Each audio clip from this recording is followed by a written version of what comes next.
যারা ক্ষমা করে এরা অনেক ভালো থাকে ভাই, জানেন? আপনি ক্ষমা করে দিলে আপনি শান্তিতে থাকবেন।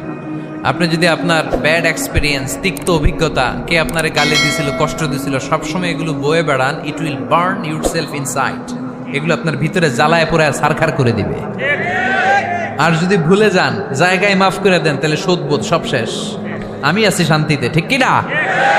আমরা শান্তি চাই কি চাই না? আমরা অতীতের এই কষ্ট বুকে নিয়ে আর চলতে চাই? সমাধান একটাই, ক্ষমা করে দেন।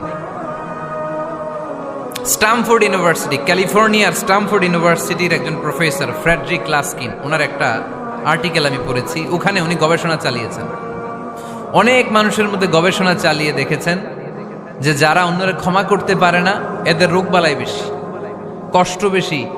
আর যারা সহজে ক্ষমা করে দেয়, এরা সবসময় শান্তিতে থাকে। এটা পরীক্ষিত, এটা ওনার একটা রিসার্চ। এরপর আমেরিকাতে একটা স্টেট আছে ম্যাসাচুসেট।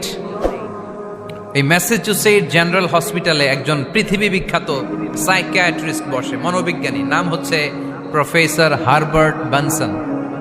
এই হারবার্ট বেনসন উনিও ওনার সব রোগীদেরকে দিয়ে একটা ফর্ম পূরণ করায়। সেখানে উনি কিছু কোশ্চেনার ছুড়ে দেয়, প্রশ্ন করে আর উত্তর নেয়।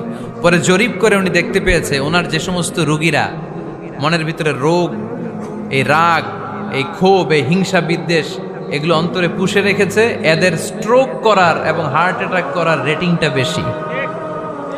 এরা মেন্টাল স্ট্রেসে ভোগে বেশি। আর যারা সহজে ক্ষমা করে দেয়, মাফ করে দেয়, এদের মধ্যে এই রোগ বালাই নাই। যেরকম সুবহানাল্লাহ। এজন্য আল্লাহ বললেন মুত্তাকিনদের 3 নাম্বার বৈশিষ্ট্য, মুত্তাকিনরা আল্লাহর কাছে যেমনি ক্ষমা চায়, তারা নিজেরাও অন্যদেরকে তেমনি ক্ষমা করে দেয়। ওয়াল আফিনা আনিন নাস, আজকে থেকে আমরা মানুষের ক্ষমা করে দেব। কারো জন্য অন্তরে কোনো হিংসা বিদ্বেষ পুষে রাখা যাবে?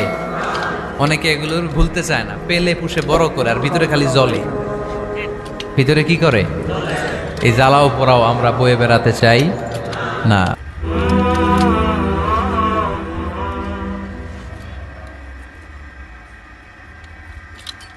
গুলি যে একের ভাইব্রেন্স এমনি ছাড়ে দেয়।